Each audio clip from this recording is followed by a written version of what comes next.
po si Akiba Aerolite X package stroller, fit for cabin. Okay? So, good for 6 months po ito until 3 years old.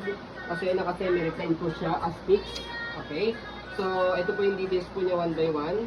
So, ito po yung peekaboo niya. Yung canopy. Ayan. So, ito po extension canopy. Yan. Kung hindi niyo po gagamitin, ganyan lang. Pasok nyo lang po siya. Okay. So, yan. So, sa pag-fold, ganyan lang po siya. Okay. So, minimal use lang po ito kasi binili po ito yung pandemic kaya hindi po siya nagamit talaga. Okay. Sa pad po niya, ayan. Fix po semi-recline. 5 harness. Safe na safe si baby. Wala po yung putol. Okay, yan. Wala po yung putol. Yan din sa kabila. Okay. So, yan. Sa pad. Yan po yung details po niya. May details na po yan. So, may maliit lang po ditong tier. Maliit lang po talaga. Okay, pwede nyo naman po ipatahi po sa amin yan kung gusto nyo po kunin. Ayan. Okay. So, kahit isang ikot lang sinulid dyan, okay na po yan. Okay, kaya pwede po pa rin sa maseselan. So, sa footrest, ito po itapakan po niya. Ayan. Sa gulong, easy to maneuver, nag-swivel lahat. Okay. So, pag i-heli nyo si baby, yan. Angat nyo lang po yan. Baba nyo. Angat nyo lang po. Yan. Okay, ganun din sa kabila. Yan. Hindi na siya mag-swivel. Baba nyo lang po para mag-swivel ulit. So, body frame po sa right side. Ayan. Okay na okay po siya. Makinis na makinis pa.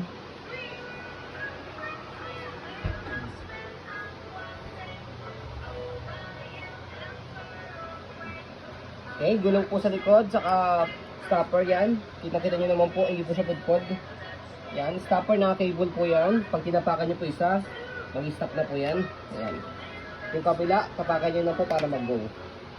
Okay. So, basket, okay din po yan. Ayan. Walang issue sa basket. So, body frame naman po sa kabilang side. Right side. Okay na okay din po.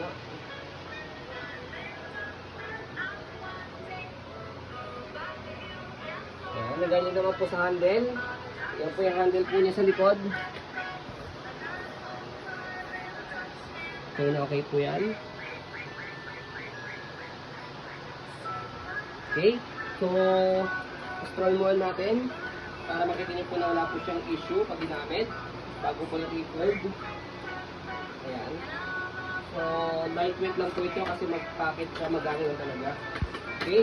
So, sa pag-fold po sa kanya, mas maganda po. Lock nyo po muna po ito para mas maganda po yung makaka-fold niya. Okay. After po nyan, so yan, sa dalawang gilid, dito left and right, angat ito. Angat nyo lang po yan and then, baba. Napakadali lang po. Tapos meron siyang lock dito sa gilid. Dito. So after po nyan, buka nyo lang po siya. Yan. Papasok sa loob. And then lock sa gilid. So ganyan lang po siya kapag naka-fold. Palit lang. Pwede hand carry. And then, pwede po may bag. Bag po niyang ganda kasi bag pack po siya. Hindi kayo mahirapang bitbitin. Ayan. Okay. So, sa pag-open naman po sa kanya, tanggalin nyo lang po itong lock. Buka. Tapos, sigahan nyo lang po siya. So, yun. Gano'n lang kadali. Let's fasten. Okay. So, sa pag-open ng canopy, sa gilid. Ayan.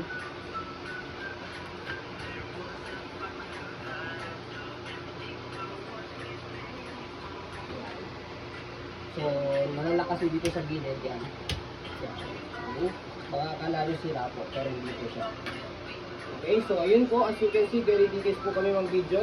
Kasi ang shop policy po namin, no refund, no exchange, what you see is what you get po. So yun po, maraming salamat. Have a nice day and God bless po.